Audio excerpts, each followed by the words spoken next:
안녕하십니까? 네, 잘 보셨습니까? 어려웠습니까? 시간이 부족합니까?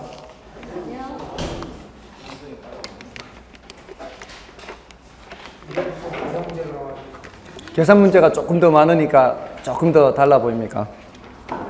계산 문제가 조금 더 있죠? 뭐 조금 더 있는데 그렇게 크게 차이가 납니까?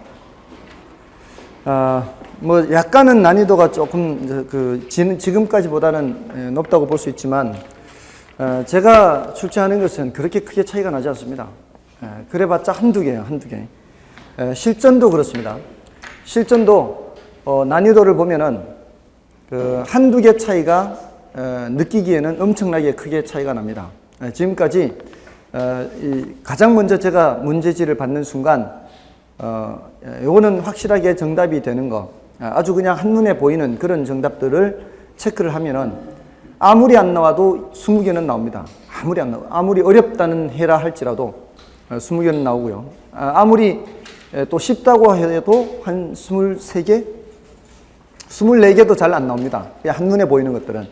그래서 어느 정도는 공부를 해야 당연히 24개를 넘을 수는 있죠. 근데 꾸준히 그냥 수업만 열심히 들어도 그냥 한눈에 보이는 것들이 그렇게 한 55점 근처는 된다 이 말입니다. 그래서 불과 한 두세 개, 한두 개 사이에서 난이도가 높고 낮고 이렇게 결정이 되는 거고요. 오늘도 마찬가지 지난번처럼 2주 전처럼 이 문제를 뒤섞었죠. 사실은 여기가 A형으로 되어 있지만 뒤섞여 있는 것은 B형입니다. 근데 작년에는 A형도 조금 뒤섞여 있었거든요. 그래서 그런 훈련을 좀 하는 것도 괜찮습니다. 이 진도별로 총론에서부터 차곡차곡 이렇게 문제가 출제되는 게 아니라 갑자기 막 감정평가 튀어나오고 투자론 튀어나오고 1번 먼저 푸셨나요? 지나가셨나요? 지나가야 되죠. 그러니까 총론의 부동산 특성이 있죠. 부동산 특성의 파생 현상도 제일 앞에 나올 수 있지 않습니까? 그런 거는 바로 패스하셔야 돼요. 제가 일부러라도 이렇게 했습니다. 왜냐하면 어떤 분이 계시는가 하면은 1번을 안 풀면은 떨어진다는 생각을 하는 거예요. 1번은 무조건 풀려고 하는 거예요. 아무리 그렇다 해도 1번이 어려우면 빨리 패스하고 지나가야 되는 거죠. 그래서 이런 것들을 일부러 이렇게 배치한 것도 있습니다. 그러니까 패스하고 뒤에 쉬운 거를 풀 수 있도록 하셔야 됩니다. 자, 근데 원래는 그 거래사례 비교법이 중요하다 그랬죠. 올해는 거래사례 비교법이 중요합니다. 그래서 이거 이론이든 계산이든 좀 잘 해 두시기 바랍니다. 자, 이 사례 부동산이 1년 전 2억에 거래됐습니다. 1년 전 2억에 거래됐고요. 다음에 두 번째는 사례는 친인척간 거래 사례로서 정상가 대비 10% 저가로 거래됐대요. 정상가 대비 저가로 누가 저가요? 사례가 저가죠. 사례가 저가면은 사례분의 대상 어떻게 해야 돼요? 사례가 저가니 사례 숫자를 바꿔야 되죠. 90분의 100 이렇게 해야 되겠죠. 다음에 연간 지가 상승률은 5%입니다. 이렇게 퍼센트로 주면 어떻게 해야 돼요? 1.05가 되죠. 1 플러스 0.05, 1.05입니다. 다음에 인근 지역은 사례 부동산이 소재하는 유사 지역보다 지역 요인이 10% 열세라고 합니다. 인근 지역이 대상 부동산이 있는 지역이죠. 대상이 10% 열세죠. 그러면은 지역 요인 비교치가 100분의 대상이니까 대상 숫자를 바꿔야 되죠. 100분의 90 해야 되고요. 다음에 개별 요인이 누가 우세요? 대상이 개별 요인 우세죠. 개별 요인 비교치가 사례분의 대상 해서 대상이 100분의 110 이렇게 되죠. 대상이 우세니까요. 대상이 우세니까 이렇게 되죠. 이거 다 곱하기만 하면 되는 거죠. 근데 미리 곱할 필요가 없는 것이 경우에 따라 약분이 되는 게 있어요.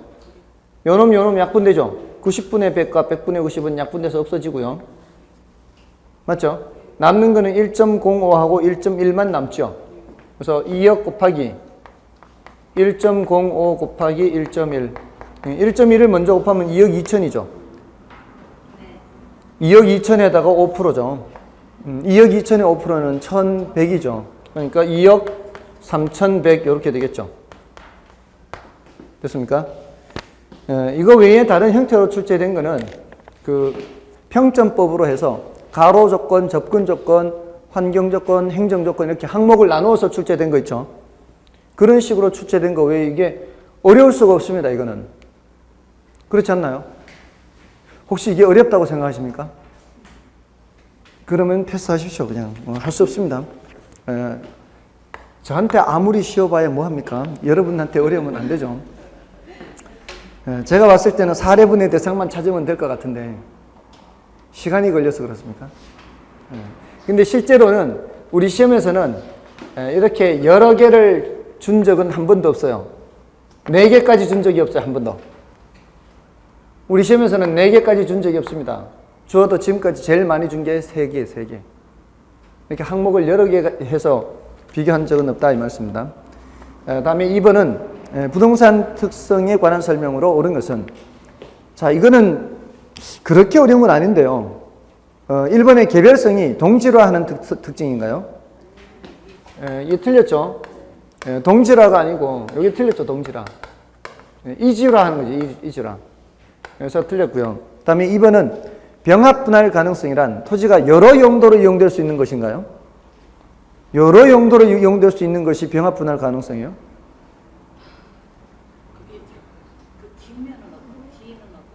뒤는 맞죠? 비교를, 뒤에, 개별성의 뒷부분요. 이 비교를 명확하고 용이하게 하는 것은 아니에요. 다 제각각이니까. 그 뒷부분도 틀렸어요, 1번. 비교를 명확하고 제가 그걸 안 해놔서. 명확, 용이, 이것도 아니에요. 다음에 2번은 병합 분할 가능성이 아니라, 요거는 용도 다양성에 대한 거죠. 그래서 틀렸고요. 3번이 옳은 표현입니다. 도로, 철도 등의 신설 확장은 대상 부동산의 경제적 위치를 변화시키죠. 이건 뭐 역세권 뭐 이렇게 얘기하잖아요. 이거 옳은 표현이고요. 다음에 4번은 부동산의 특성은 부동산 자체의 특성과 인간과의 관계에서 비롯되는 인문적 특성으로 구분될 수 있으며, 부동산 자체의 특성이 뭐예요? 이게 자연적 특성을 말하는 거죠.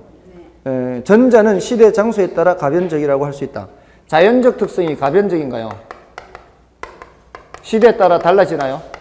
자연적 특성이? 이거는 고정적이죠. 불변입니다. 그래서 4번 틀린 거죠. 다음에 5번은 영속성이 있어서 소모를 전제로 하는 재생산 이론을 적용할 수는 없습니다. 근데 일문일가 법칙을 적용할 수 없는 것은 어디서 나오는 얘기예요? 개별성에서 나오죠. 이게 안 되는 거는 개별성입니다. 그래서 이것도 틀렸죠. 다음에 3번 주택 상품의 특성을 설명한 것이다. 틀린 것은 1번 주택은 복합 서비스를 제공하는 재화로서, 여기 복합 서비스가 뭐예요? 주택은 복합 서비스를 제공한대요. 여기서 말하는 복합도 설마 이 법경기 하는 거 아니겠죠? 여기서 말하는 복합 서비스는 예를 들어 우리가 집에서 편안하게 쉴 수도 있죠. 그런 서비스도 제공해 주고요. 우리가 물건을 집에 보관도 하고 있죠. 그렇잖아요. 물건 집에 아무도 없어도 집에 물건이 보관되어 있잖아요. 그런 기능도 하고요. 여러 가지 측면의 서비스를 제공한다 이 말입니다. 주택이라는 게. 그런 복합 서비스를 제공하고요. 그리고 접근성이나 교육 환경 등 상품외적 요인이 소비자의 주거 선택에 큰 영향을 미치는 재화이다. 맞죠? 다음에 2번은 주택은 상품의 비표준화성, 부동성 등으로 인하여 일반 상품에 비해 정보가 불완전한 경우가 많은 재화이다. 그렇죠? 다음에 주택은 입주자 및 거주 경험자의 평가가 상품 및 기업 이미지 형성에 큰 영향을 미치는 재화이다. 그렇죠? 살아본 사람의 평가가 큰 영향을 미치죠. 다음에 4번 주택은 생산 기간이 길고 매매 기간이 길며 가격이 높아 수요와 공급이 모두 탄력적인 상품이다. 이거 모두 다 비탄력적이죠. 4번 틀렸습니다. 그 중에서도 어떤 게 더 비탄력적인가요? 공급이 더 비탄력적이죠. 그래서 공탄이 더 작습니다. 수탄보다. 4번 틀렸고요. 그다음에 5번은 주택은 상품 정보의 비대칭성, 공공성 등으로 인하여 정부의 개입이 많은 재화이다. 그렇죠. 다른 재화에 비해서 법적 제한이 많은 재화입니다. 정답 4번이고요. 그다음에 4번은 다음 부동산 관리와 관련된 설명이다. 틀린 것은 1번 위탁 관리입니다. 전문적인 관리죠. 위탁 관리는 건물 관리의 전문성을 통하여 노후화의 최소화 및 효율적 관리가 가능하여 대형 건물에 유리한 방식이다. 대체로 그런 편이죠. 이게 대형 건물에 유리하고요. 전문적인 관리를 통해서 이런 노후화를 최소화할 수 있고 그렇습니다. 옳은 표현이고요. 다음에 2번은 자가 관리 방식은 기밀 유지와 보안 관리가 양호하다. 자기가 직접 관리하면 내부 사정이 외부로 유출될 가능성이 좀 줄어들겠죠. 옳은 표현이죠. 다음에 3번 부동산 유지 관리상의 문제가 발생한 후 처리하면 고비용이 지출, 임차인의 불편 등을 야기하므로 예방적 유지 관리가 중요하다. 그죠? 예방적 유지, 대응적 유지보다는 예방적 유지가 중요하죠. 그래서 이것도 옳은 표현이고요. 다음에 혼합관리 방식은 자가관리에서 위탁관리로 이행하는 과도기에 유용하지만 책임 소재가 불분명하다는 문제점이 있다. 이 혼합관리의 가장 큰 단점이죠. 책임 소재가 불분명하다는 단점이 있습니다. 다만 이 자가관리와 위탁관리 모두의 장점을 추구할 수 있는 장점이 있죠. 그리고 전형적인 장점이 과도기에 적합한 그런 장점이 있습니다. 그다음에 입주자에 대한 서비스 수준이 높으며 의사결정과 업무 처리가 신속한 것은 위탁관리가 아니고 자가관리죠. 5번이 틀렸습니다. 다음에 5번은 다음은 부동산 시장에서의 균형의 결정 및 균형의 이동에 대한 설명이다. 틀린 것은 자, 이 5번은 사실 틀리면 안 돼요. 5번은 워낙 강조를 많이 한 부분이고 이거는 출제될 가능성이 굉장히 높은 파트죠. 이건 출제될 가능성이 높은 파트를 틀린다는 것은 이건 문제가 있는 겁니다. 난이도는 낮은 건 아니에요. 난이도가 낮은 건 아니지만 난이도가 중급 이상은 되지만 이런 거는 맞춰줘야 됩니다. 자, 1번에 틀린 걸 찾는 거죠. 경제 주체들이 모두 부동산 가격 상승에 대한 기대를 갖는데요. 자, 가격 상승 예상이죠. 가격 상승 예상하면은 이 경제 주체들이 다 이러면은 수요가 어떻게 돼요? 가격이 앞으로 올라갈 것 같으면은 수요가 앞으로 집값이 올라갈 것 같으면은 어떻게 하시겠어요? 빨리 사야 되겠어요? 아니면은 앞으로 집값이 올라갈 것 같으면은 집 안 사요? 빨리 사요. 이거 공부라고 생각하지 말고 내가 지금 돈 번다고 생각해요. 돈 번다고. 앞으로 집값이 올라갈 것 같으면 올라가기 전에 미리 사야 될 거 아닌가요? 이게 지금 와닿지 않으면은 이거 이 돈 냄새가 안 나는 거예요. 이게 돈 냄새를 못 맡는 거예요. 가격이 올라갈 것 같으면 올라가기 전에 얼른 사야 되는 거 아닌가요? 수요가 증가입니다. 수요가 증가. 그럼 여러분이 집을 갖고 있는 사람이라면 어떻게 하겠습니까? 앞으로 가격이 올라갈 것 같으면 안 팔아야죠. 내놨던 것도. 그럼 공급이 어떻게 돼요? 아니 그렇게 물으면 대답하면서 왜 이렇게 할 때는 대답을 못해요. 그냥 가만히 혼자 생각할 때는. 수요가 증가하고 공급이 감소한다고요.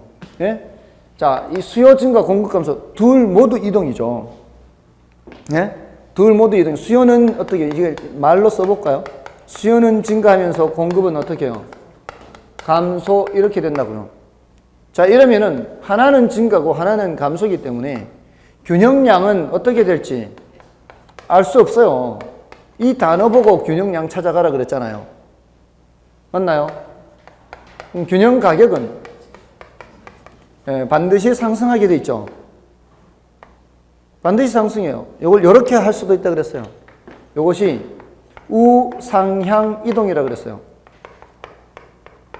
이것이 좌상향 이동이죠. 좌상향 이동.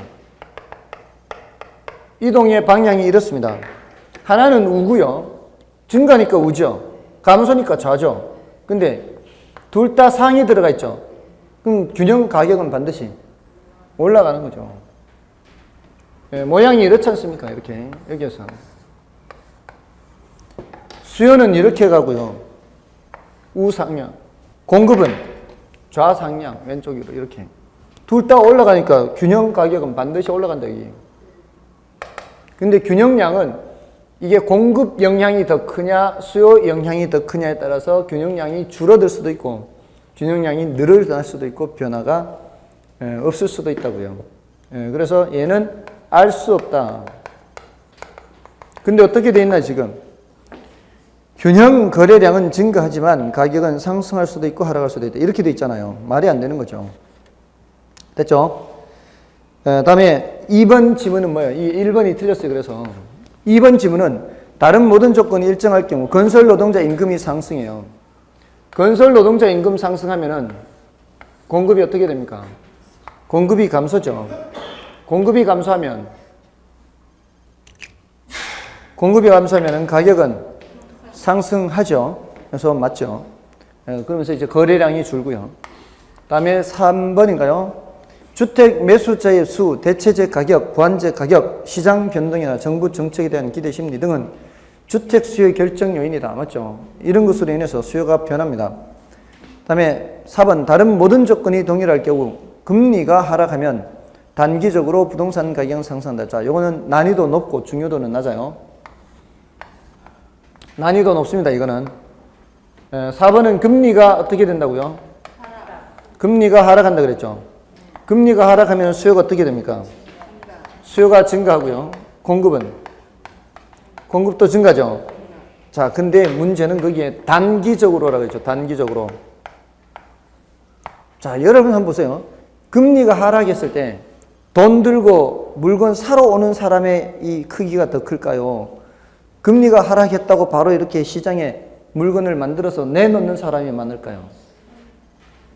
단기적으로는 공급은 영향받지 않습니다. 이게 단기적으로 이 장기가 되어야 그 영향으로 인해서 공급이 증가하지 단기적으로는 공급이 영향받지 않아요. 그래서 여기 이 단기란 말 때문에 어려운 거예요. 여기 아주 교묘하게 집어넣은 거예요. 그래서 단기적으로는 공급이 영향을 받지가 않는다 이렇게 됐습니까? 그래서 그게 단기적으로는 얘는 영향 안 받으니까 누구만 영향 받아요? 수요만 영향 받는다고요. 그러니까 가격이 상승하게 되는 거예요. 다음에 공급량이 증가됨에 따라 생산비가 상승한다는 것을 가정하면 자, 이게 뭔 소린가요? 이게 지금 뒷부분이 어려운 지문들 있죠. 만약에 이 뒷부분에 4번, 5번 지문들이 앞에 나왔더라면 더 머리 아픈 거예요. 그나마 지금 정답 지문이 어렵지 않은 게 정답 지문이 1번에 있어서 이거는 맞추기가 쉬운 겁니다. 5번은 어려운 지문이에요. 공급량이 증가됨에 따라 생산비가 상승한다는 것을 가정하면 했죠. 생산비 상승 가정이라고 그랬죠.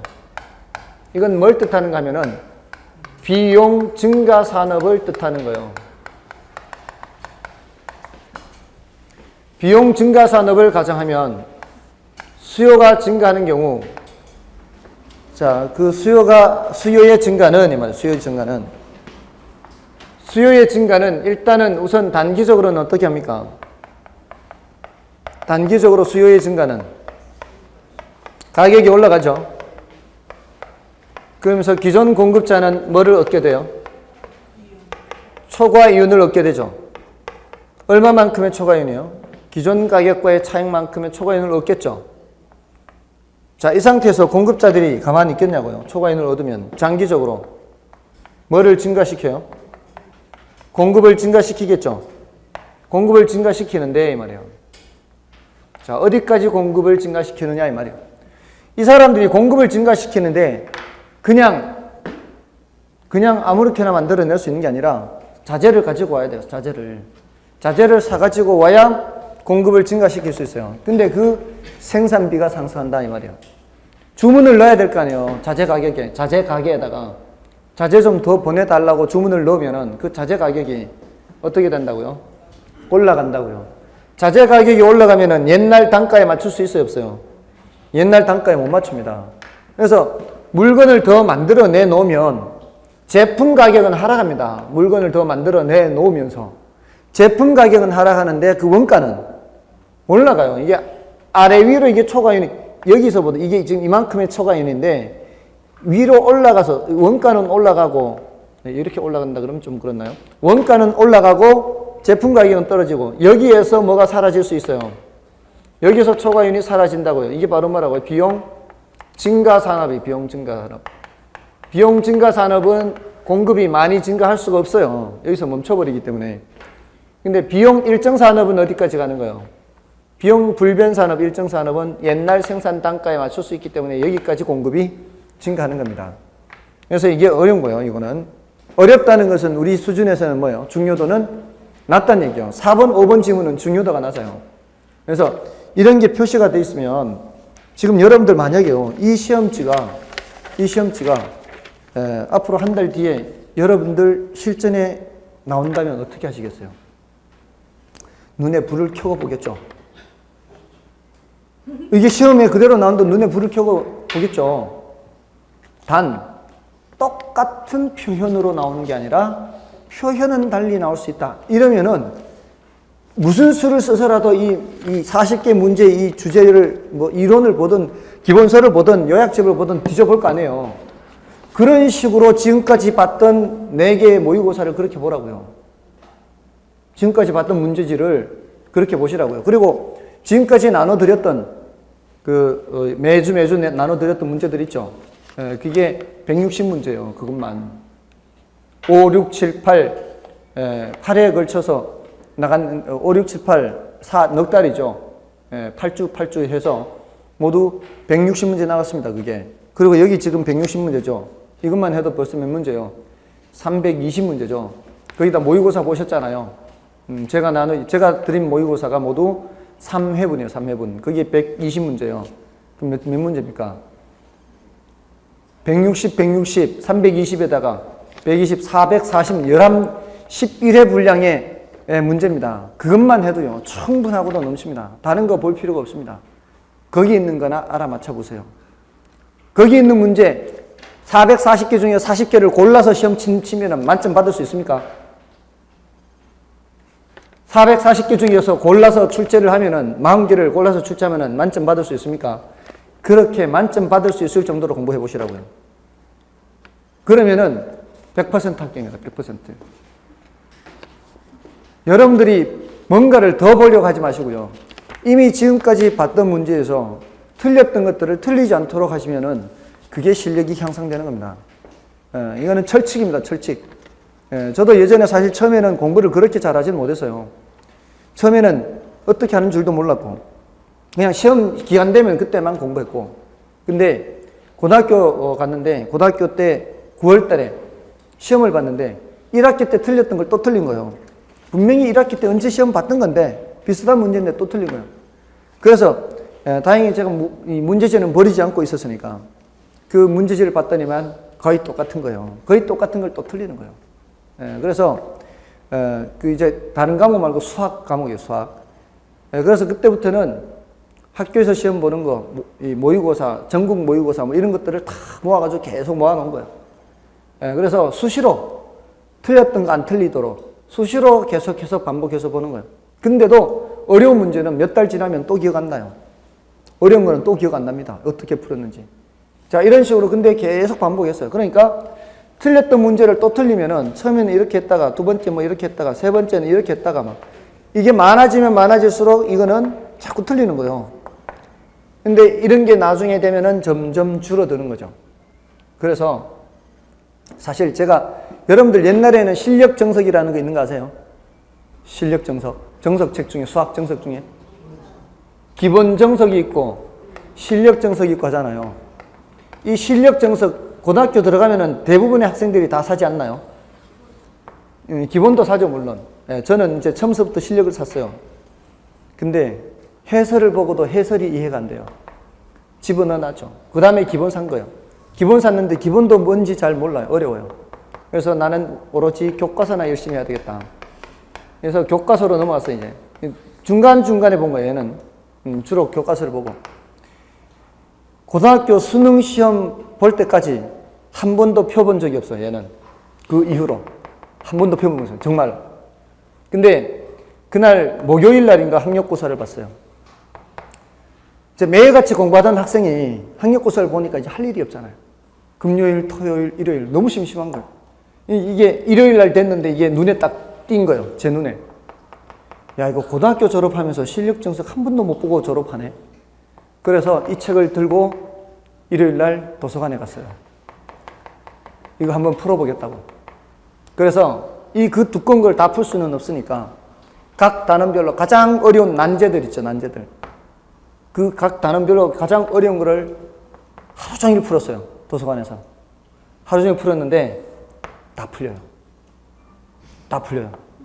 한 번도 보지 않은 실력 정석의 문제가, 그것도 제일 어려운 난제가 다 풀린다고요. 한 번도 보지 않았는데.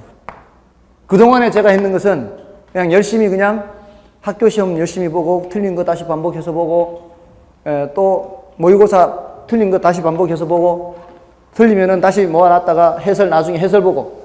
그 해설이 있으니까, 문제지 해설이 있으니까. 처음에는 해설도 이해 못하지만 나중 되면은 그 해설 풀이대로 풀게 된다는 거죠. 더 이상이 필요 없어요. 뭐가 필요해요? 그때 과외가 있었습니까? 뭐가 있었습니까? 방송 강의가 있었어요? 뭐가 있었어요? 그냥 오로지 그냥 책 보는 수밖에 없어요. 재학생은 학원도 다닐 수가 없는 거고요. 그때 전두환 정권 들어서면서 재학생 학원 금지였어요. 그래서 한 번도 학원을 가본 적이 없어요. 저희 부모님들도 학원 가라고 그렇게 이렇게 저한테 그렇게 강요를 많이 하셨는데, 제가 안 간다고 하다가 드디어 이제 포기하고 이제 가겠다라고 했는데 그 다음에 바로 학원 이제 폐지됐어요. 그래서 결국은 한 번도 학원을 간 적은 없어요. 그렇지만 그렇게 했단 말이에요. 공부를 계속 반복해서 틀렸던 걸 본 거예요. 다른 뭐 특별한 방법이 있는 게 아니잖아요. 그러면 결국은 하게 된다는 거죠. 그러니까 여러분들이 갖고 계신 문제를 반복해서 보시라고요. 틀린 것을 왜 틀렸는지. 그 안에 있는 문제 다 풀 수 있으면은 합격합니다. 그 안에 있는 문제 다 풀 수 없는데, 다 풀 수 있는데 합격을 못 한다는 거는, 그거는, 뭐가 이상한 거죠. 이게, 뭐죠? 우리 운전면허 시험처럼, 그렇게 공부를 해서는 안 되겠지만, 운전면허 시험은 똑같이 나오죠. 근데 그렇게 똑같이는 안 나오지만, 그걸 이해하고, 이게 왜 이렇게 틀렸는지를 확인한다면은 분명히 합격할 수 있습니다. 제가 여기 말고도 다른 데서도 요즘 문제풀이 많이 하잖아요. 제가 지금까지 여러분한테 드린 그 문제들을 이제 다른 데서도 이렇게 해설을 하면서 그런 생각이 드는 거예요, 문득. 야, 이렇게 골고루 다양하게 다루었고, 이렇게 다양한 문제들을 다뤘는데, 이거를 해결할 수 있다면은 왜 합격을 못 하겠냐. 그런 생각이 들어요. 문득 그런 촬영을 하고 수업을 하면서도 그런 생각이 듭니다. 그래서 지금까지 시험 봤던 것들을 버리지 않고 갖고 계신다면은 그 안에 있는 것들을, 틀린 것들을 다시 한번 확인하고 맞출 수 있도록, 그게 내일 시험에 나오면은 내가 맞출 수 있도록 그렇게 하시라고요. 그러니까 지금 보통 대부분의 사람들이 어떻게 하는 거예요? 이거 볼 때는, 눈에 볼 때는 아는 것 같아요. 딱 덮어놓고 이렇게 할 것을 생각해 보세요. 지금 여기 있었는 게 뭔지. 이렇게 가렸는데 생각이 안 날 정도면은 한 달 뒤에 생각나겠습니까? 스스로 이렇게 테스트 해보라고. 내가 방금 뭘 봤는가. 그래서 그게 머릿속에 남아 있어야 될 거 아니에요. 그렇게 하면은 분명히 합격할 겁니다. 자, 이제 6번 문제. 이거는 그냥 간단한 거죠. 이거는 뭐 아주 간단한 겁니다. 어떤 지역에서 토지 시장 공급량이 300이에요. 토지 시장 공급량이 300이라는 게 뭔 뜻이에요? 고정되어 있다는 얘기죠. 맞나요? 자, 이런 상태에서 토지의 시장 수요 함수가 QD는 1200-EP예요. 이게 QD가 이렇게 돼 있어요. QS가 이렇게 돼 있고요. 자, 여기서 균형량을 묻고 있죠. 이거 계산할 필요 있어요? 계산했나요, 혹시? 네. 계산했어요? 계산했어요? 자, 이게 공급곡선이든 수요곡선이든 어느 하나가 수직이면 균형 거래량은 어디입니까? 균형 거래량은 그냥 300이죠. 계산 안 하고 몇이에요? 계산 안 하고 300이라고요. 예? 근데 이거를 기어이 계산한다고, 예? 기어이 계산한다고 이렇게 해요, 이렇게. 예, 계산하면 이렇게 해야 되겠죠? QD, QS 해가지고 또 이렇게 하면은 900은 2P 하죠? 예, 기껏 해가지고 P는 450 해가지고 450도 찍어요, 또. 2번. 지금 균형량을 묻고 있죠. 가격 구해놓고 균형량을 대답하면 안 되죠. 그죠?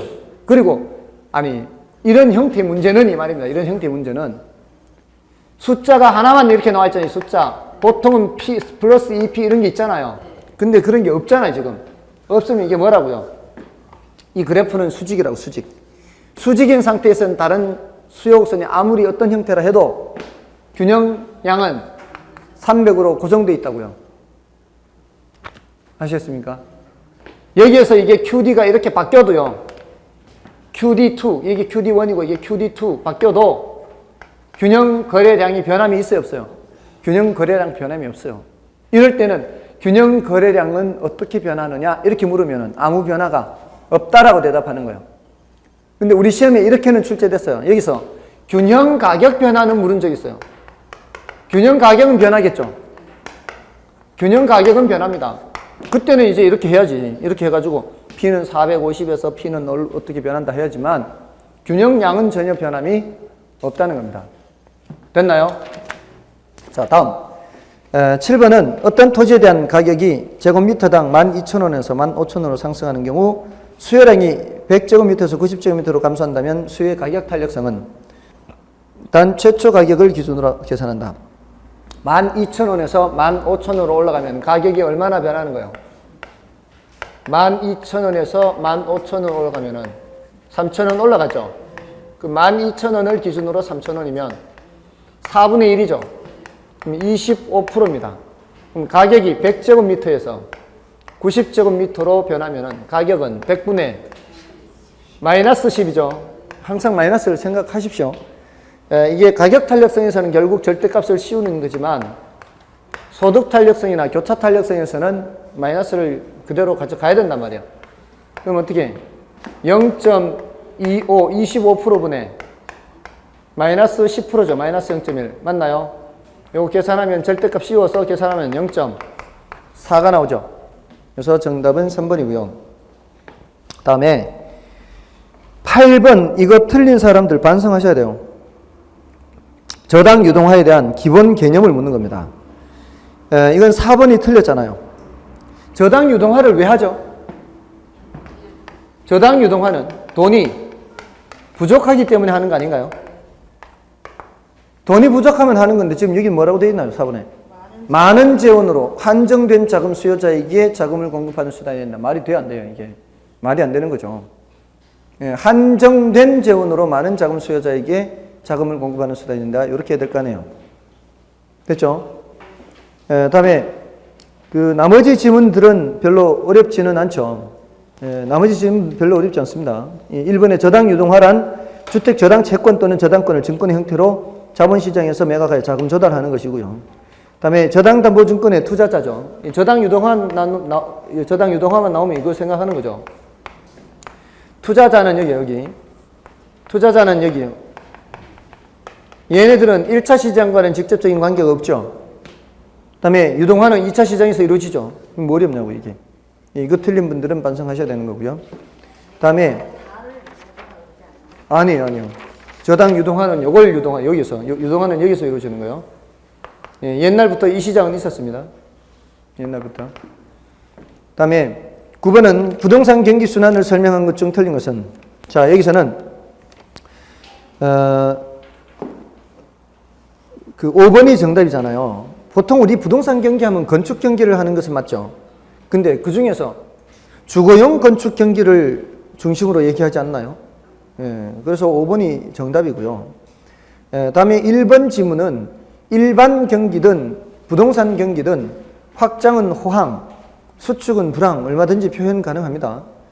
다음에 부동산 경기든 일반 경기든 내 국면으로 얘기할 때는 상후하회, 이게 순차로 진행되는 건 맞아요.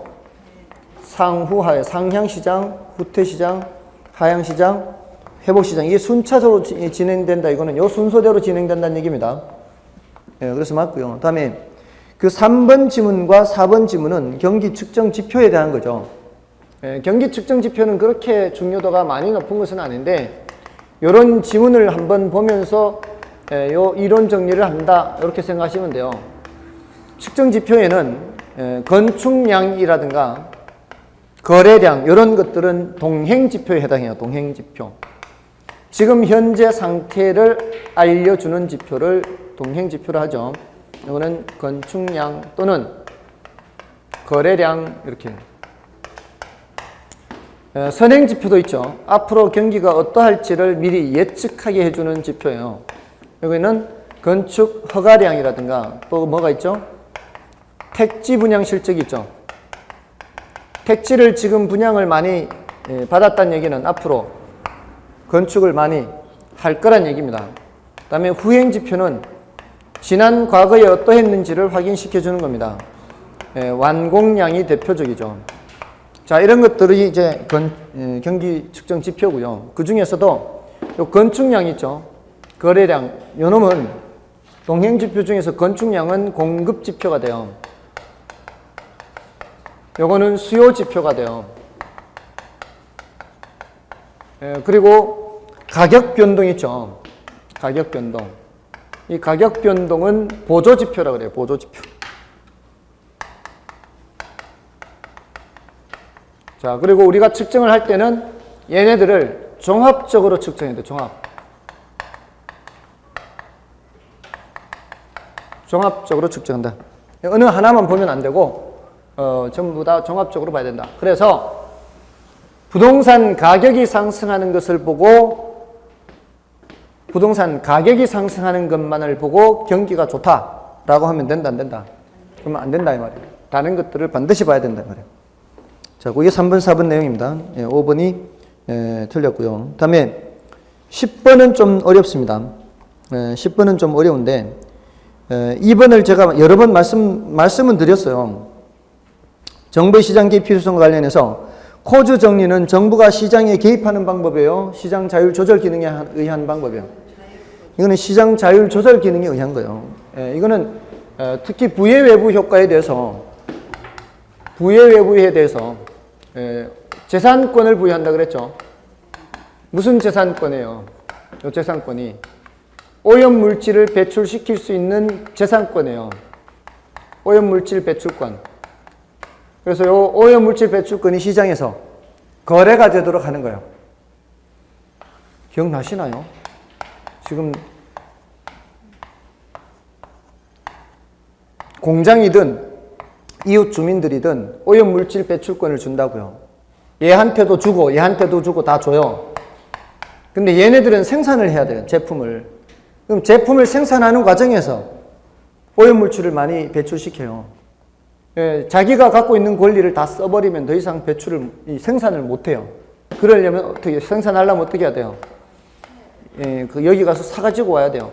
이거 사고 팔고는 누구 마음이에요? 자기 마음이에요. 사고 팔고는 자기 마음.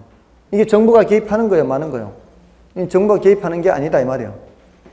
이게 바로 코즈라는 사람이 아이디어를 냈다고 해서 코즈 정리라고 그래요. 이 사람도 다 노벨 경제학상 받은 사람이에요. 다음에 그래서 2번이 틀린 거예요. 시장에 개입하는 방법이 아닙니다. 다음에 1번은 공공재 생산을 시장에 맡기는 경우 비배제성으로 인한 무임승차 문제로 인해 적정량보다 적게 생산되죠. 그러니까 정부 개입이 필요하고요.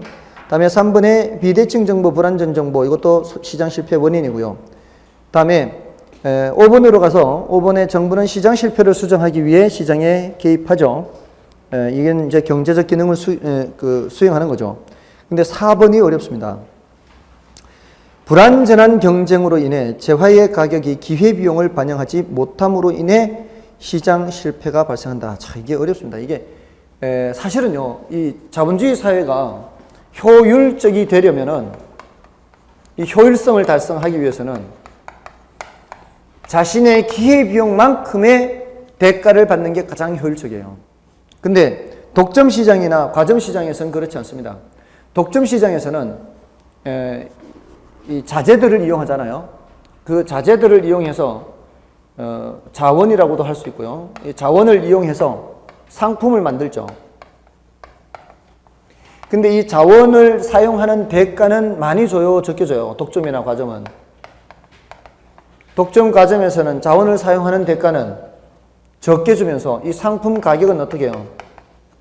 상품 가격은 굉장히 높게 하죠. 그잖아요. 이게 바로 이러면서 그 뭐를 누리는 거예요? 그 독점 이윤을 얻는 거죠. 예, 줄 때는 싸게 줘놓고는 가져와서 제품을 만들고 그 제품 가격은 비싸게 하는 거죠. 예, 그러면서 생산량을 조절하는 거예요. 생산량을 줄이면서 가격을 높이는 거죠. 여러분들 매점 매석이라고 들어봤어요? 매점 매석. 매점이 뭐예요? 매점. 매점은 사서 점유한다는 뜻이에요. 매점, 점유한다. 사서 점유한다. 매석은 뭘까요? 매석은 팔매 아까워할 석자예요. 팔기를 아까워하는 거예요. 사서 점유해놓고 팔기를 아까워하는 거예요. 안 파는 거예요. 매점 매석이 사놓고 안 판다 이 말이에요. 자, 그러니까 누구죠?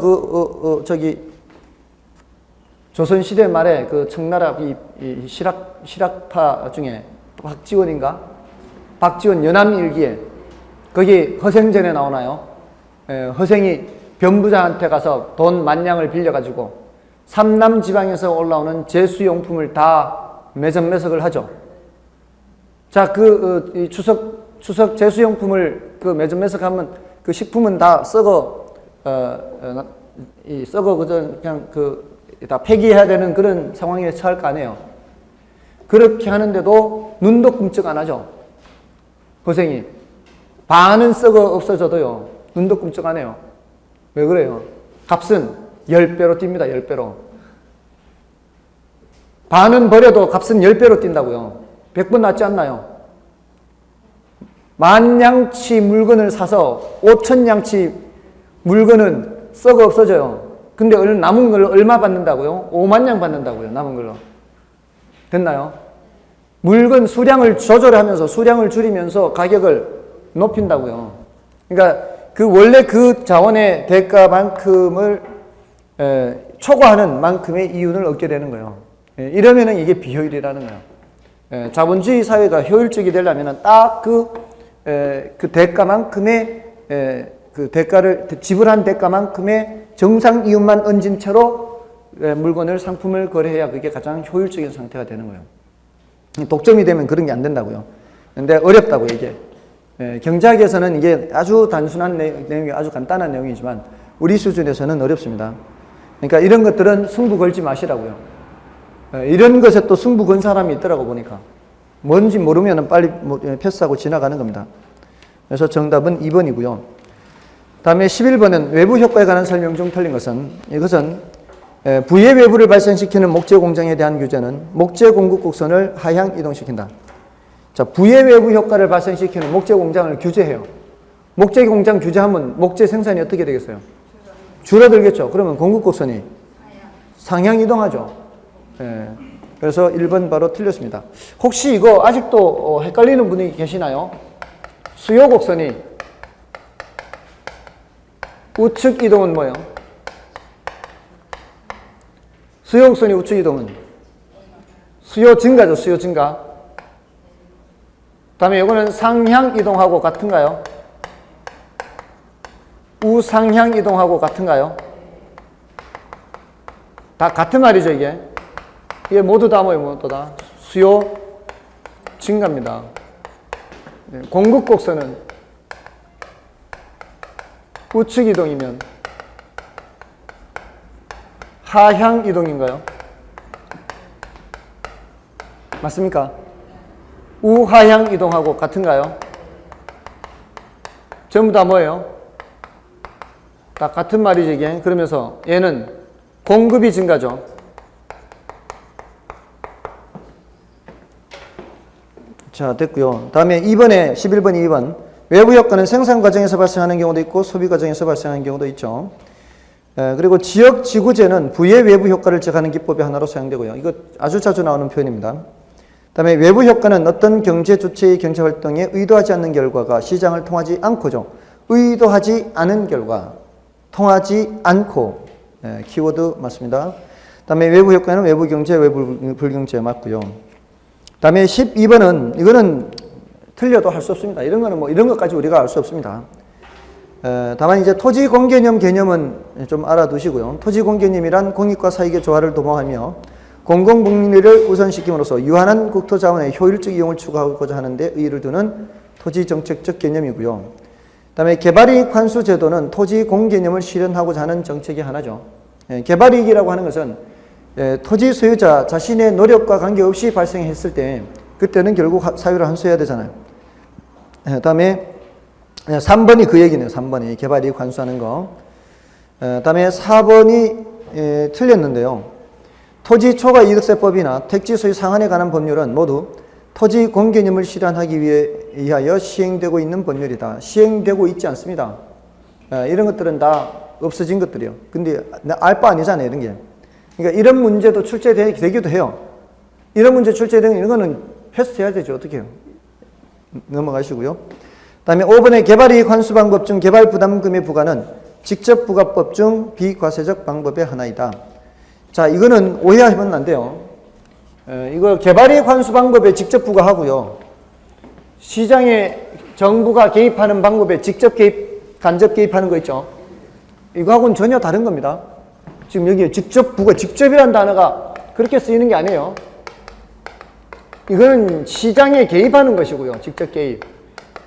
간접 개입이고요. 그 다음에 토지 이용 규제 이렇게 있죠. 근데 이 직접 개입에 수요 공급자 역할을 한다 그랬죠. 이거는 기본적으로 시장의 틀을 유지합니다. 그러면서 각종 지원이나 보조, 세금을 매기거나 과세, 부담금을 부과하거나 하는 부담금, 개발 부담금 있죠. 개발 부담금. 개발 부담금 부과하는 것이 개발이익 환수 장치에서 개발이익을 환수하는 장치로서 직접 부과란 얘기예요. 직접 부과. 부과를 한다 이 말입니다. 부과. 직접 개입이 아니라 직접 부과인데 간접 개입의 방법으로서는 간접 개입이에요. 그럼 개발이익 환수하는 장치로는 직접 부과법도 있고요. 국유화법도 있어요. 토지 국유화. 이거는 자본주의 사회에서는 말도 안 되죠. 그 다음에 초과 매수법이 있어요. 필요한 양보다 더 많이 매수하는 거예요. 이것도 안 돼요. 우리나라는 안 돼요. 그 다음에 상쇄법이 있어요. 보상금을 줄 때, 개발지역에 편입된 토지에 보상금을 줄 때, 개발지역에 편입되지 않아서 땅값이 올라간 땅이 있다면 그 올라간 만큼을 까고 보상해 주는 거예요. 이 세 가지 방법 다 우리나라는 안 돼요. 우리나라는 이거밖에 없어요. 직접 부과법.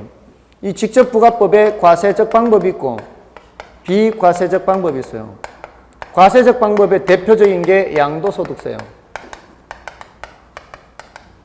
비과세적 방법에 부담금 부과가 대표적이에요. 개발 부담금. 여러분들 양도소득세가요. 이게 개발이익 환수장 대표적인 예입니다. 1억에 샀던 게 2억에 팔면은 1억 남겼잖아요. 그건 나의 노력에 의해서 발생한 거예요? 아니잖아요. 만약에 그게 나의 노력에 의해서 가치가 상승한 부분이 있으면은 그거는 빼줘요.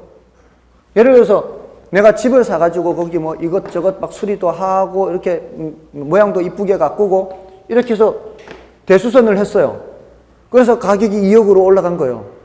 그러면은 그 공사비만큼을 뺄 수 있죠. 그 업자한테 저거 영수증 달라고 해서 가지고 있다가 나중에 그 첨부해서 그만큼을 빼야 되죠. 그럼 다 해주는 거예요. 나의 노력에 의해서 한 건 빼주는 거예요.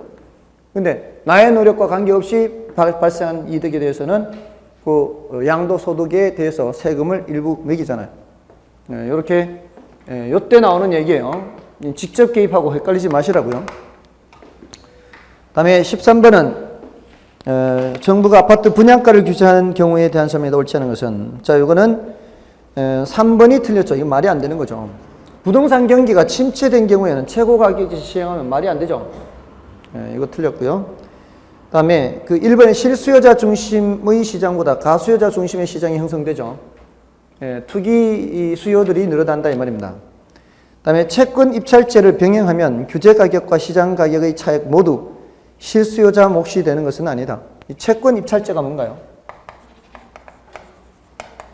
채권을 많이 써내는 사람한테 당첨이 되게 하는 겁니다.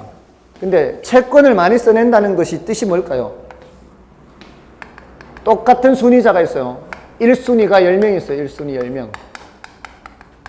근데 아파트는 5채 있어. 그럼 이 사람들이 똑같은 순위인데 이걸 서로 당첨받으려면은, 당첨되면은 얼마를 얻을 수 있는가 하면, 당첨되면은 피가 5천만 원 붙어요. 당첨되면 피가 5천만 원. 자, 그럼 어떻게 해요? 이 사람들이 서로 당첨되려고 이 채권을 많이 매입한다고요. 채권을 많이 매입한다고요. 채권 매입액이 1억이다. 예를 들어서 채권 매입액이 1억이면 이 사람들이 이 채권을 1억 그대로 갖고 있는 사람 별로 없다고요. 바로 뭘 해요? 환매를 해요. 환매하면 얼마 돌려주느냐. 예를 들어 그 이자율에 따라 다른데 7천만 원을 돌려준다면 앉은 자리에서 얼마 손해보는 거예요? 앉은 자리에서 3천 손해보는 거죠. 그래도 당첨만 된다면 2천 남기는 거 아니에요. 그러면 이 채권 입찰제를 시행 안 하면은 이 피가 모두 다 고스란히 누구 주머니로 가요? 당첨된 사람은 주머니로 갈 거 아니에요. 근데 채권 입찰제를 시행하면은 요 3천만 원은 어디로 가요? 3천만 원 어디로 가 이게? 예전에 국민주택기금으로 들어간다고요. 지금 주택도시기금이죠. 요리 들어간다, 요리. 그러니까 이 분양가와 그 차액, 시장가격과 규제가격 차액 모두 실수요자의 몫이 되는 게 아니라 일부는 어디로 들어간다고요? 일부는 다시 환수가 되는 거예요. 주택도시기금으로. 옛날 국민주택기금 있죠? 이게 바뀌었죠? 들어보셨어요? 다음에 그 4번에 분양 수입이 감소함으로 아파트 건설업의 생산성이 저하된다. 아파트 건설사 입장에서는 이 분양가가 줄어드니까 별로 돈이 안 되니까 생산성이 저하되고요. 다음에 아파트 공급 시장이 둔화되며 공급량이 감소합니다. 건설업체 입장에서는 돈이 안 되잖아요. 그러니까 공급량을 줄이는 거죠. 좀 쉬겠습니다.